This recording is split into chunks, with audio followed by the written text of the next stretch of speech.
नमस्कार, स्वागत है आपका डीडी न्यूज पर। मैं हूं रेशमा आपके साथ। आइए नजर डालते हैं इस वक्त की हेडलाइंस पर। कल से शुरू हो रहे बजट सत्र से पहले सरकार ने बुलाई सर्वदलीय बैठक। संसद को सुचारू रूप से चलाने पर होगी चर्चा। महाराष्ट्र में विधानसभा चुनाव को लेकर भाजपा का मंथन आज। पुणे में अमित शाह और नितिन गडकरी पार्टी कार्यकर्ताओं को देंगे जीत का मंत्र। प्रधानमंत्री नरेंद्र मोदी आज नई दिल्ली में विश्व धरोहर समिति के 46वें सत्र का करेंगे उद्घाटन। यूनेस्को महानिदेशक अजोले सहित 21 सदस्य देशों के प्रतिनिधि होंगे शामिल। गुजरात में बारिश और बाढ़ का कहर। कई जिलों में आज के लिए रेड अलर्ट जारी। दक्षिण भारत में हल्की से मध्यम बारिश के आसार। दिल्ली में भी हो सकती है झमाझम बारिश। नेपाल में प्रधानमंत्री केपी शर्मा ओली की सरकार आज विश्वास मत का करेगी सामना। ओली ने चौथी बार सोमवार को ली थी शपथ।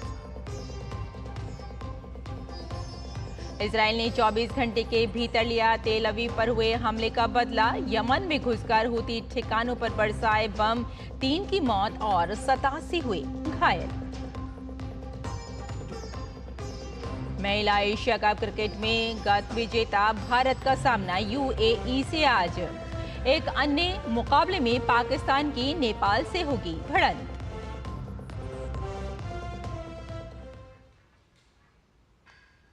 और आइए अब समाचारों पर डालते हैं विस्तार से नजर। सरकार ने संसद की बजट सत्र से पहले आज सर्वदलीय बैठक बुलाई है। बैठक के दौरान सरकार संसद के दोनों सदनों के सुचारू संचालन के लिए सभी विपक्षी दलों के सहयोग का अनुरोध करेगी। बजट सत्र सोमवार से शुरू होकर अगले महीने की 12 तारीख तक चलेगा। आम बजट मंगलवार को पेश किया जाएगा। ये मोदी सरकार के तीसरे कार्यकाल का पहला बजट है। पिछले महीने संसद के दोनों सदनों की संयुक्त बैठक को संबोधित करते हुए राष्ट्रपति द्रौपदी मुर्मू ने कहा था कि ये बजट सरकार की दूरगामी नीतियों और भविष्यवादी दृष्टिकोण का प्रभावी दस्तावेज होगा।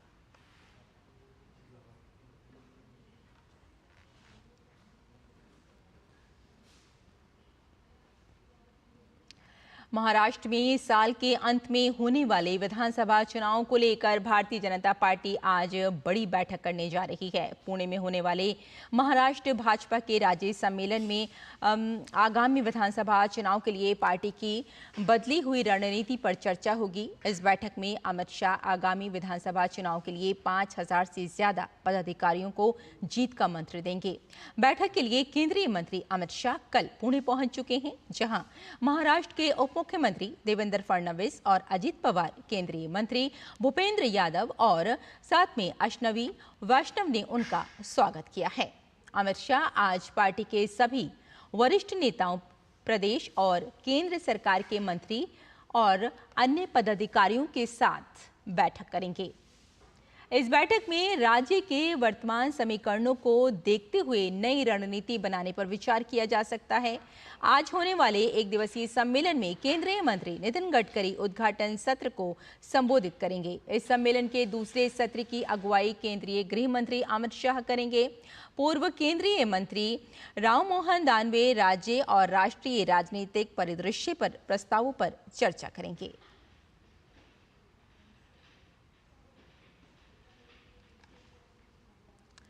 आज से 31 जुलाई तक दिल्ली के भारत मंडपम में विश्व धरोहर समिति की बैठक का आयोजन होने जा रहा है। प्रधानमंत्री नरेंद्र मोदी बैठक का उद्घाटन करेंगे। यूनेस्को की ये 40वीं बैठक है, जिसमें विश्व धरोहर समिति में शामिल 150 से अधिक देशों के 2000 से अधिक प्रतिनिधि भाग लेंगे। G20 समिट के बाद देश में पहली बार अंतर्राष्ट्रीय स्तर का ये कार्यक्रम हो रहा है। यूनेस्को के सहयोग से केंद्रीय संस्कृति मंत्रालय की ओर से आयोजित कार्यक्रम में यूनेस्को के महानिदेशक आड्रे अजोले और विभिन्न देशों के संस्कृति मंत्री, राजदूत और विशेषज्ञ भाग लेंगे। बैठक के दौरान विश्व धरोहर सूची में नए स्थलों का नामांकित करने, 124 मौजूदा विश्व धरोहर, साथ में संपत्तियों की संरक्षण स्थिति रिपोर्ट, अंतर्राष्ट्रीय सहायता और विश्व धरोहर नीति के उपयोग आदि के प्रस्तावों पर चर्चा की जाएगी। भारत पहली बार यूनेस्को विश्व धरोहर सम्मेलन के 46वें सत्र की मेजबानी कर रहा है। देश अतिथियों के स्वागत के लिए तैयार है। इस बैठक के माध्यम से भारत को एक बार जहां अपनी विरासत को पूरे विश्व के पटल पर रखने का अवसर मिलेगा, दुनिया भर से आने वाले डेलीगेट्स को हमें भारत की विरासत का रखरखाव जिस तरह से माननीय प्रधानमंत्री जी के नेतृत्व में देश की सरकार कर रही है, इसको शोकेस करने का अवसर मिलेगा। हम अपनी विरासत को किस तरह से प्रधानता दे करके उसके साथ में जुड़े रह, देश को जोड़े रहने के लिए, आम जनमानस को जोड़े रहने के लिए काम कर रहे हैं, इसको दिखाने का अवसर तो मिलेगा ही। साथ ही साथ में भारत ने जिस तरह से विकास किया है, उस विकास को भी, भारत के इंफ्रास्ट्रक्चर डेवलपमेंट को भी, भारत के टूरिज्म क्षेत्र में हुए डेवलपमेंट को भी और भारत के डिफरेंट मॉडर्न साइंसेज के सेक्टर में हुए डेवलपमेंट को भी दिखाने का निश्चित ही एक अवसर हम सब लोगों के पास में होगा। भारत मंडपम एक बार फिर G20 की तरह जगमगा उठेगा। यहाँ 21 जुलाई से 31 जुलाई तक विश्व धरोहर सम्मेलन का आयोजन हो रहा है। इस आयोजन में यूनेस्को की महानिदेशक मैडम आड्रे अजोले और यूनेस्को विश्व धरोहर सचिवालय के अन्य वरिष्ठ अधिकारी तथा विभिन्न देशों के सांस्कृतिक मंत्री, राजदूत और क्षेत्र विशेषज्ञ जैसे व्यक्ति भी उपस्थित रहेंगे। सम्मेलन का उद्घाटन प्रधानमंत्री नरेंद्र मोदी करेंगे। विश्व धरोहर स्थलों की पहचान, संरक्षण और प्रबंधन को लेकर इस सम्मेलन में चर्चा होगी। इस सम्मेलन में यूनेस्को की महासभा द्वारा चुने गए 21 सदस्य देशों के प्रतिनिधि शामिल होंगे। भारत अपने वैभव और विरासत के लिए जाना जाता है। भारत में यूनेस्को विश्व धरोहर स्थलों की संख्या 42 हो गई है, जिन्हें सांस्कृतिक, प्राकृतिक और मिश्रित विरासत की श्रेणी में रखा गया है। महाराष्ट्र की अजंता की गुफाएं, उड़ीसा का सूर्य मंदिर, आगरा का ताजमहल, पश्चिम बंगाल का शांति निकेतन और जयपुर शहर आदि कुल मिलाकर 34 सांस्कृतिक धरोहर हैं। वहीं पश्चिम बंगाल के सुंदरवन राष्ट्रीय उद्यान, हिमाचल प्रदेश का ग्रेट हिमालयन नेशनल पार्क एवं असम के कांजीरंगा राष्ट्रीय उद्यान समेत 7 प्राकृतिक धरोहर की श्रेणी में है तथा सिक्किम से कंचनजंगा राष्ट्रीय उद्यान मिश्रित विरासत की श्रेणी में है। अपनी धरोहर और संस्कृति के प्रति प्रधानमंत्री की सजगता का एक बड़ा उदाहरण ये भी है कि पिछले 10 वर्षों में 12 स्थलों को विश्व धरोहर में शामिल किया गया है। सम्मेलन के दौरान कई सांस्कृतिक कार्यक्रमों का आयोजन किया जाएगा और प्रदर्शनी भी लगेगी। इनमें मुख्य रूप से पर्यटन मंत्रालय द्वारा हस्तशिल्प उत्पादकों की प्रदर्शनी, UPI वन वर्ल्ड, आयुष मंत्रालय द्वारा आयुर्वेद की विश्व प्रसिद्ध प्राचीन परंपरा पर एक प्रदर्शनी शामिल है। साथ ही सर्वे संतु निरामया के संदेश के साथ अतिथि योग और ध्यान भी करेंगे। इस मेजबानी से भारत की अंतर्राष्ट्रीय छवि और सांस्कृतिक महत्व को भी बल मिलेगा। यूनेस्को के इस सम्मेलन का आयोजन भारत की धरोहर और पर्यटन क्षेत्र में नई संभावनाओं के द्वार खोलेगा, जिससे भारतीय संस्कृति को वैश्विक पहचान मिलेगी। ये आयोजन भारत के लिए गौरव का विषय है और देश की धरोहर को संरक्षित और प्रोत्साहित करने की दिशा में एक महत्वपूर्ण कदम है। DD न्यूज के लिए डॉक्टर सुयश शर्मा की रिपोर्ट। और उत्तर प्रदेश में कांवड़ यात्रा के दौरान दुकानों पर नेम प्लेट लगाने के राज्य सरकार के आदेश को लेकर सोनू सूद की टिप्पणी पर भाजपा प्रवक्ता शहजाद पूनावाला ने उन्हें करारा जवाब दिया है। एक नाम प्रदर्शित करने का नियम क्या लागू कर दिया गया तो पूरा सेकुलरिज्म भी खतरे में आ गया। जब 2006 और 2011 के खाद्य सुरक्षा एवं मानक कानून में यही नियम बनाया गया, लागू किया गया, तो सेकुलरिज्म का सुंदर चमत्कार था और आज वही नियम कम्युनलिज्म का सबसे खराब गुनहगार बन गया। बोला जा रहा है ये मुस्लिम विरोधी है। अरे मुस्लिम विरोधी तो आप जैसे लोगों की सोच है। क्या आप ये कहना चाह रहे हो कि मुस्लिम अपना नाम बदलकर ग्राहकों को बेवकूफ़ बनाता है? तो नाम बताने में आपत्ति क्या है? नाम छिपाना तो अजमल कसाब जैसे लोगों का तरीका है। हाथ में कलावा बांध लिया ताकि यहाँ कुछ लोग कह सके कि पाकिस्तान ने नहीं बल्कि हिंदुओं ने ही 26/11 का हमला कराया था। नाम तो कांग्रेस के ज़माने में जब सेकुलरिज्म का सुंदर सुनहरा काल था तब बदलना पड़ता था। यूसुफ खान दिलीप कुमार हो गए, बेगम मुमताज़ महदूबाला हो गई, सैयद इश्तियाक जगदीप हो गए और हमीद अजीत हो गए। आज तो शाहरुख हो, सलमान हो या आमिर हो, इनको नाम बदलना नहीं पड़ता है। क्या किसी हिंदू ने इनकी फिल्मों का बहिष्कार किया है क्या? और ऐसा कौन सा हिंदू है जो मुसलमान नाम देखकर दुकान से फल सब्जी या खाना नहीं खरीदेगा? और रेल मंत्री अश्विनी वैष्णव ने शनिवार को पुणे रेलवे स्टेशन का निरीक्षण किया, तो उसमें उन्होंने रेलवे के विकास कार्यों की समीक्षा की और कई रेल परियोजनाओं की प्रगति के बारे में जानकारी लेते हुए रेलवे को अधिक मॉडर्न बनाने पर जोर दिया। देखिए डीडी न्यूज की खास रिपोर्ट। रेल मंत्री अश्विनी वैष्णव ने शनिवार को पुणे रेलवे स्टेशन का निरीक्षण किया और इस स्टेशन के रीडेवलपमेंट को लेकर समीक्षा की। रेलवे विकास कार्यों के दौरान विरासत को ध्यान में रखते हुए पुणे रेलवे स्टेशन का विकास और विस्तार करने पर जोर दे रहा है। इसको फेज वाइज करेंगे क्योंकि एक रनिंग स्टेशन है और बहुत इंपॉर्टेंट स्टेशन है, इसलिए इसको डिफरेंट फेजेस में डेवलप किया जाएगा। और साथ ही साथ पूरे पुणे एरिया की कैपेसिटी कैसे बढ़ाए उसका भी पूरा फैसला किया गया। पुणे से अहमदनगर जो लाइन है उसके बारे में भी रिव्यू हुआ, उसकी भी अच्छी प्रोग्रेस है। उरली, पुणे के पास में उरली है, वहाँ पे मेगा टर्मिनल कैसे बने एक, वो भी आज डिस्कशन हुआ है। पुणे अपने आप में एक इतना इम्पोर्टेंट मेट्रो है, मेट्रोपॉलिटन शहर है कि इसके कंप्लीट ओवरऑल रेलवे डेवलपमेंट का वो आज डिटेल में डिस्कशन किया। रेल मंत्री अश्विनी वैष्णव ने पुणे स्थित भारत के पहले एआई बेस्ड टेक्नोलॉजी पर आधारित रेलगाड़ी में उपयोग होने वाले बेडशीट और पीलो कवर की क्वालिटी चेक मशीन का निरीक्षण किया। पुणे स्थित यह एआई बेस्ड मशीन भारत में पहली बार उपयोग में लाई जा रही है, जिसे पूरे तरीके से मेक इन इंडिया के तहत बनाया गया है। एआई बेस्ड इस टेक्नोलॉजी के जरिए जैसे ही कोई गंदा बेडशीट इस मशीन से गुजरेगा तो यह मशीन उसकी सफाई के अनुपात के तहत उसे पास या फेल बताएगी। यदि बेडशीट गंदी है तो अलार्म बज जाएगा, जबकि यदि बेडशीट साफ है तो वह पैकिंग के लिए आगे बढ़ जाएगी। जो लॉन्ड्री है उसकी क्लीनिंग का सिस्टम एआई बेस्ड कैमरा से आज करीब 2% लॉन्ड्री को सैंपल चेक किया जाता है। इससे 100% चेक होता है और जो भी ढंग से क्लीन नहीं हुआ हो उसको रिजेक्ट किया जाता है। ये एक एक्सपेरिमेंट है, अभी पायलट स्टेज पे है। जैसे जैसे डेवलप होगी ये टेक्नोलॉजी वैसे देश के सभी जगह लगाएंगे।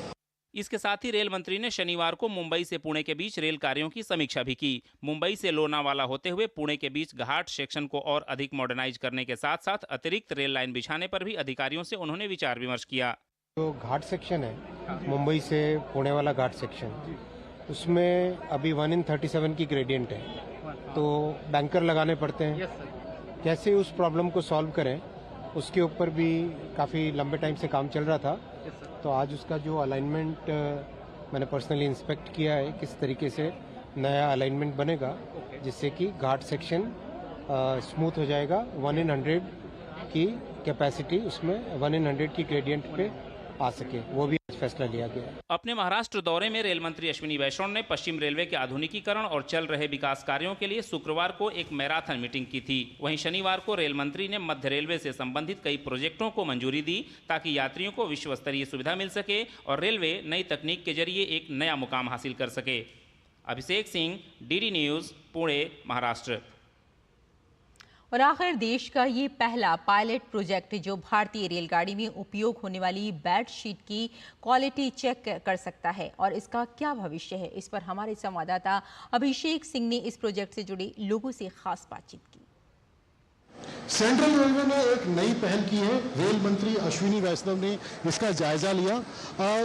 ट्रेन के अंदर जो बेडशीट होता है, जो पिलो कवर होता है, उसकी क्वालिटी चेक उसका कैसे हो, वो गंदा है या साफ है, इसका एआई टेक्नोलॉजी के जरिए इसका जो है परीक्षण किया जाएगा। पायलट प्रोजेक्ट के तौर पे इसे मध्य रेलवे में पहली बार इसे शुरू किया गया है। अगर इसका सफलता इसको अगर मिलती है तो आगे और भी जो जोन है वहाँ भी शुरू किया जाएगा। हमारे साथ करम जी है और मनोज जी है, हम इनसे जानना चाहेंगे। हर दिन रेलवे पुणे डीआरएम के यहाँ से 20,000 बेडशीट वॉश होती है और क्लीन होकर उनका आयनिंग और प्रेसिंग किया जाता है, लेकिन आज आज तक ये 2% चेक पे चलता था।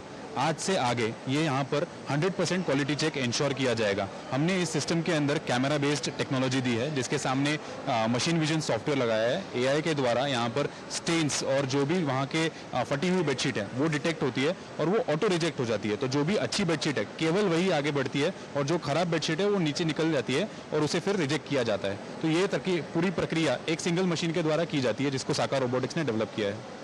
इसकी कैपेसिटी कितना, एक दिन में कितने ऐसे डिटेक्ट कर पाएगी, क्वालिटी चेक कितना? हर मिनट में इस मशीन के द्वारा 15 बेडशीट आगे बढ़ सकती है। तो अगर आप अंदाजा लगाएंगे तो दिन भर में अगर 24 घंटे हम चलाएं बेडशीट को तो लगभग 20 से 25 हज़ार बेडशीट अच्छे से ये इफेक्टिवली निकाल सकता है। कब, मनोज जी से जानना चाहिए, मनोज जी कब इस प्रोजेक्ट की शुरुआत कब की गई? टेक्नोलॉजी के माध्यम से जो प्रॉब्लम हम सॉल्व कर पाए, तो वी प्रपोज दिस कि एआई और मशीन विजन के माध्यम से we can provide the quality inspected bedsheet to the passenger. और पैसेंजर को बेडशीट में हमने यहाँ पे क्या किया है कि एक टॉलरेंस लेवल सेट किया है। सो रेलवे कैन डिसाइड कि 90% क्लीन चाहिए, 80% क्लीन चाहिए, उस टॉलरेंस लेवल को और कस्टमाइज हो सकता है उस टॉलरेंस लेवल को। तो जिस टाइप से वो टॉलरेंस लेवल 90% है तो 90% के नीचे वो बेडशीट जाएगा नहीं, वो रिजेक्ट हो जाएगा। यहाँ पे पूरा देखिए इसका एक्सेप्टेड दिखाएगा, यहाँ पे रिजेक्टेड और टोटल बेडशीट का काउंट कितना है ये दिखाएगा। ये दिखा रहे हैं 91% एक्सेप्टेड है, ये टॉलरेंस लेवल के एग्जैक्ट है, तो 90% एक्सेप्टेड है। और एआई टेक्नोलॉजी का जो उपयोग यहाँ पर रेलवे कर रही है पुणे में, ये भारत में पहली बार है। और आप देख रहे हैं कि क्वालिटी चेक, जो बेडशीट को लेकर अमूमन कंप्लेन आता था पैसेंजर्स का, अब शायद इस पायलट प्रोजेक्ट के बाद जो और भी इस तरीके के प्लांट जब लगाए जाएंगे तो शायद देखने को नहीं मिलेगा और यात्री जो है वो सेटिस्फाइड रहेंगे। कैमरामैन मोहित के साथ अभिषेक सिंह, डीडी न्यूज, पुणे। आगे बढ़ते हैं। गुजरात में बारिश और बाढ़ का कहर जारी है। मौसम विभाग ने कई जिलों में रेड अलर्ट जारी किया है। वहीं अगले 5 दिनों के दौरान दक्षिण भारत में गरज के साथ हल्की से मध्यम वर्षा का अनुमान है। साथ ही राजधानी दिल्ली में भी झमाझम बारिश की उम्मीद है।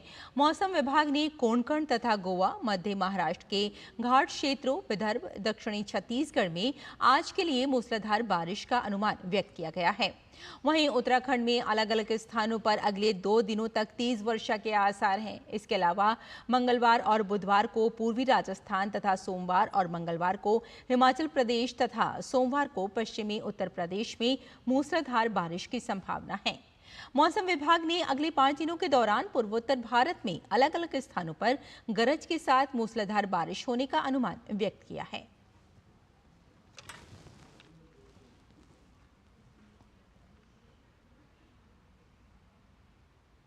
और बुलेटिन में यहाँ रुकते हैं एक छोटे से ब्रेक के लिए। जल्द हाजिर होते हैं, आप देखते रहिए डीडी न्यूज। तड़के वाली, भोली भाली, मेहनत वाली, नखरे वाली, ये है असली तड़के वाली। ये तो बड़ी समझदार, बड़ी होशियार, MDH के साथ अब जुड़ते जा। नई टेस्ट का असली taste, MDH ginger garlic taste. MDH मैं क्या जी, सब जानते हैं, जहां दिखे मारियो, अपना समझ के खा लियो। स्वाद से सबको दीवाना कर दे, दीवाना कर दे। पता का चाय, गजब का स्वाद। बात जब पीढ़ियों के लिए बनने वाले घर की हो तो जिम्मेदारी बड़ी हो जाती है। गैलेंट समझता है ये जिम्मेदारी। अब डबल M रिब्स के साथ गैलेंट एडवांस TMT रीबार, निर्माण का रियल हीरो। चुटकुला समझ नहीं आया? समझ तो ये नहीं आता कि खेत धान का या खरपतवार का। तो इसमें समझना क्या है दोस्त? ले आओ धान के खरपतवारों का स्पेशलिस्ट ग्रीन लेबल। IIL के ट्रैक्टर ब्रांड का ग्रीन लेबल, धान के खरपतवारों का स्पेशलिस्ट। ब्रेक के बाद एक बार फिर आपका स्वागत है और आइए अब देख लेते हैं बजट से संबंधित खबरें।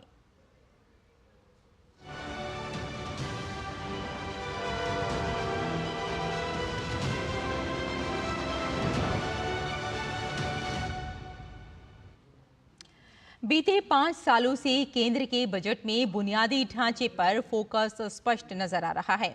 कोविड महामारी के बाद सरकार या इंफ्रास्ट्रक्चर निर्माण पर फोकस और भी बढ़ गया है। अंतरिम बजट में सरकार से बुनियादी ढांचे के निर्माण पर 11.1 लाख का प्रावधान किया है। उम्मीद की जा रही है कि 23 जुलाई को पेश होने वाले आम बजट में भी गति शक्ति मिशन पर फोकस रहने वाला है। देखिए अजय मिश्र की ये खास रिपोर्ट। 1 फरवरी 2024 को संसद में पेश किए गए अंतरिम बजट में वित्त मंत्री निर्मला सीतारमण ने बुनियादी ढांचे पर अब तक का सबसे बड़ा खर्च करने का ऐलान किया। भारत निर्माण को बढ़ावा देने के लिए इस साल इंफ्रास्ट्रक्चर पर 11,11,111 करोड़ रुपए खर्च का प्रावधान किया गया है। बीते साल की तुलना में ये 11% की बढ़त दिखाता है। जानकार मानते हैं कि अगर रोजगार की संभावनाओं को बढ़ाना है तो बुनियादी ढांचे पर निवेश बढ़ाना सबसे अच्छी रणनीति है। अगर आपको रोजगारी चाहिए तो रोजगारी बढ़ानी है तो इंफ्रास्ट्रक्चर इन्वेस्टमेंट सबसे बेस्ट पॉलिसी है उसको करने के लिए, और वही ये मोदी गवर्नमेंट ने पिछले 4-5 सालों में की है। देश को $5 ट्रिलियन की अर्थव्यवस्था बनाने के लिए बुनियादी ढांचे पर फोकस सरकार की नीतियों में भी स्पष्ट नजर आता है। किसी भी अर्थव्यवस्था में निवेश करने से पहले निवेशक बुनियादी ढांचे के विकास को एक अहम पैमाने के तौर पर देखते हैं। ताजा आंकड़ों में बुनियादी ढांचे पर सरकार का कुल खर्च जीडीपी का 3.4% तक पहुंच चुका है। देश के ज्यादातर शहरों में नमो भारत और मेट्रो सेवाओं की पहुंच को बढ़ाने पर इस बजट में फोकस हो सकता है। रेलवे इंफ्रास्ट्रक्चर के साथ साथ नई रेलगाड़ियों के विकास पर भी केंद्र सरकार बजटीय आवंटन बढ़ा सकती है। गति शक्ति मिशन के लिए अंतरिम बजट में घोषित 3 इकोनॉमिक कॉरिडोर पर भी वित्त मंत्री का फोकस होगा। टियर 2, टियर 3 शहरों में बुनियादी ढांचे के निर्माण और स्मार्ट सिटी परियोजना के आवंटन पर भी सभी की निगाहें होंगी। देश में लॉजिस्टिक कॉस्ट को कम करने के लिए मल्टी मॉडल कनेक्टिविटी पर भी बजट का फोकस हो सकता है। विश्व बैंक की रिपोर्ट के मुताबिक भारत सरकार को शहरों में बुनियादी ढांचे के विकास के लिए अगले कुछ सालों में 7 लाख करोड़ रुपए के निवेश की जरूरत होगी। उम्मीद है कि शहरी विकास के परियोजनाओं और सार्वजनिक परिवहन के लिए वित्त मंत्री अतिरिक्त फंड की व्यवस्था भी कर सकती हैं। Ajay Mishra, DD news, Delhi.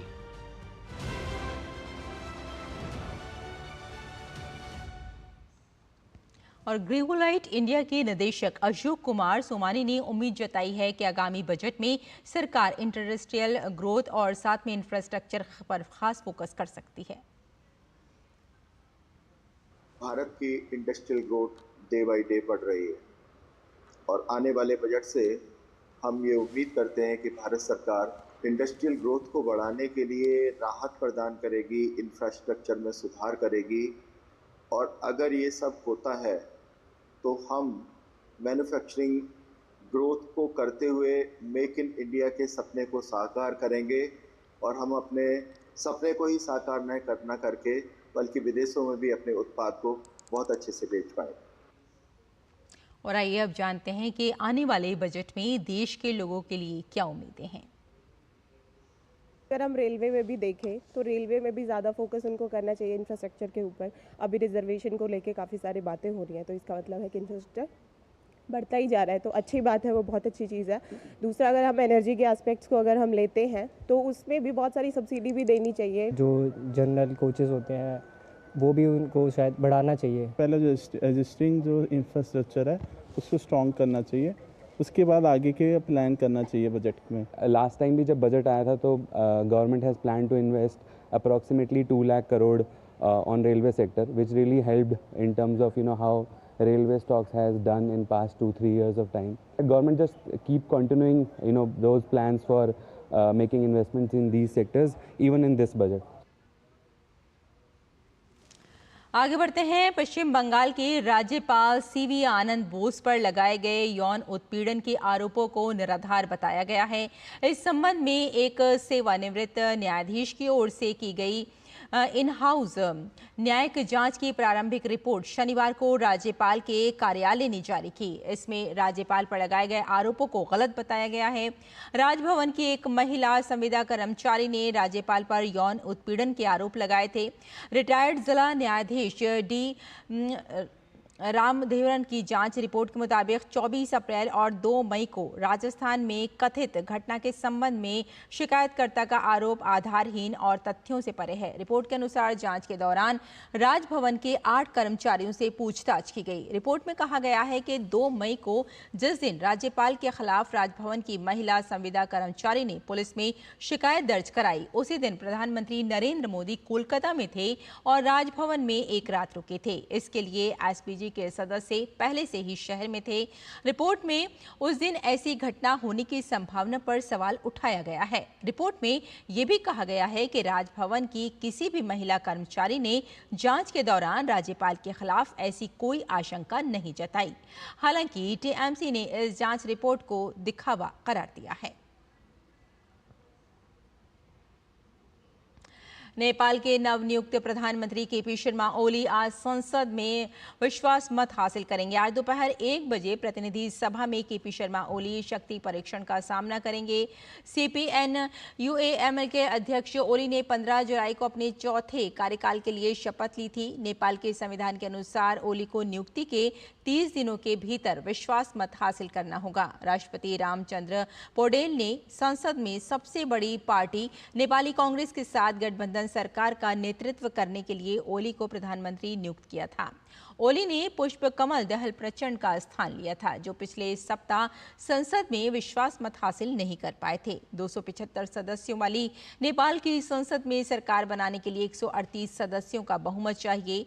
नेपाली कांग्रेस और सीपीएन यूएमएल के पास 166 सदस्य हैं। इसके अलावा कई अन्य दलों का भी समर्थन प्राप्त है।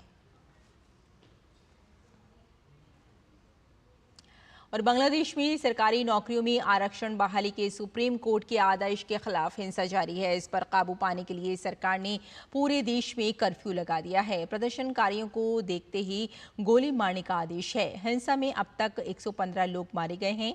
वहीं प्रधानमंत्री शेख हसीना ने विदेश दौरा रद्द कर दिया है। वो 21 जुलाई को स्पेन और ब्राजील के दौरे पर जाने वाली थी। बांग्लादेश में बढ़ते तनाव के बीच अब तक लगभग कई हजार भारतीय छात्र अपने घर लौट आए हैं। ढाका यूनिवर्सिटी को अगले आदेश तक के लिए बंद कर दिया गया है। छात्रों को बुधवार तक हॉस्टल खाली करने के लिए कहा गया है।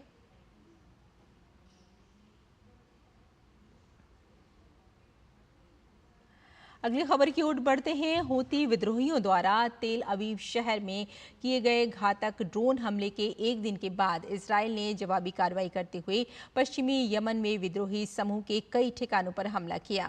इस हमले में 3 लोगों की मौत हो गई, जबकि 87 लोग घायल हुए हैं। इजरायली सेना ने हूतियों के गढ़ माने जाने वाले पश्चिमी बंदरगाह शहर हृदयदाह में उसके कई ठिकानों पर हमला किया। इजराइल ने बंदरगाह पर तेल और डीजल के भंडारण सुविधाओं और स्थानीय बिजली कंपनियों को निशाना बनाया है। इस हमले में बंदरगाह पर आग लग गई और विद्युत आपूर्ति ठप हो गई। इससे पहले शुक्रवार को हूती विद्रोहियों ने तेल अवीव में ड्रोन और एक बैलिस्टिक मिसाइल दागे थी, जिसमें एक नागरिक की मौत हो गई थी और 8 अन्य घायल हो गए थे।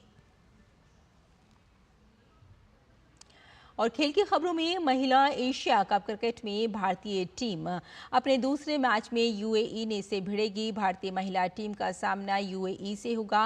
भारतीय महिला क्रिकेट टीम ने मौजूदा सीजन में अपने अभियान की शुरुआत पाकिस्तान के खिलाफ 7 विकेट से बड़ी जीत के साथ की थी। वहीं यूएई को अपने पहले मैच में नेपाल के हाथों हार का सामना करना पड़ा था। ऐसे में भारत आज का मैच जीतकर तालिका में शीर्ष पर अपनी स्थिति को मजबूत करना चाहेगा, जबकि यूएई की टीम की नजर टूर्नामेंट में अपनी पहली जीत हासिल करने पर होगी। वहीं महिला एशिया कप क्रिकेट में खेले जाने वाले आज के दूसरे मैच में पाकिस्तान महिला टीम का सामना नेपाल से होगा। इस सीजन में पाकिस्तान को अपने पहले मैच में भारत के हाथों हार झेलनी पड़ी थी। वहीं नेपाल की टीम ने अपने पहले मैच में यूएई को हराकर अपने अभियान की शुरुआत जीत से की थी। आज खेले जाने वाले मैच में जहां पाकिस्तान की टीम अपनी पहली जीत हासिल करना चाहेगी, वहीं नेपाल इस टूर्नामेंट में अपनी दूसरी जीत की तलाश में मैदान पर उतरेगी। और गुरु पूर्णिमा के मौके पर आज हरिद्वार में हर की पौड़ी समेत सभी गंगा घाटों पर बड़ी संख्या में श्रद्धालु आस्था की डुबकी लगा रहे हैं। गुरु पूर्णिमा को आषाढ़ी पूर्णिमा और साथ में व्यास पूर्णिमा के नाम से भी जाना जाता है, क्योंकि इस दिन महर्षि वेद व्यास का जन्म हुआ था। इस दिन शिष्य अपने गुरु की विशेष पूजा अर्चना करते हैं।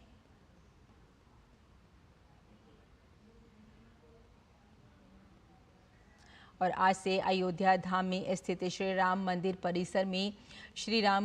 परिसर में पुजारी के एंड्रॉयड फोन के प्रवेश पर पूर्ण रूप से प्रतिबंध लगा दिया गया है। सुरक्षा के लिहाज से ये बड़ा फैसला लिया गया है। आज रामलला के श्रृंगार से लेकर भगवान के सेवा और साथ में रागभोग में शामिल होने वाले पुजारी और साथ में अर्चक एंड्रॉयड फ़ोन लेकर रामलला के परिसर में प्रवेश नहीं कर सकेंगे। पुजारी और सहायक पुजारी को राम मंदिर ट्रस्ट की तरफ से कीपैड मोबाइल उपलब्ध कराया गया है। इतना ही नहीं, भगवान की सेवा, राम भोग और पूजा को लेकर बाकायदा एक सहायक पुजारी के साथ 5 अर्चकों की तैनाती भी की गई है, जो रामलला की राम भोग सेवा और उपासना के लिए पहर पर उपलब्ध रहेंगे। और साथ में राम मंदिर ट्रस्ट काफ़ी दिनों से रामलला की सेवा को लेकर नियुक्ति पुजारी और प्रशिक्षण प्राप्त कर चुके हैं। अर्चकों को नियुक्त करने के प्रयास में हैं। इसी कड़ी में 20 नए अर्चक, जिन्होंने राम मंदिर ट्रस्ट के नेतृत्व में पूजा अर्चना का प्रशिक्षण प्राप्त किया है, उनको तैनात किया गया है।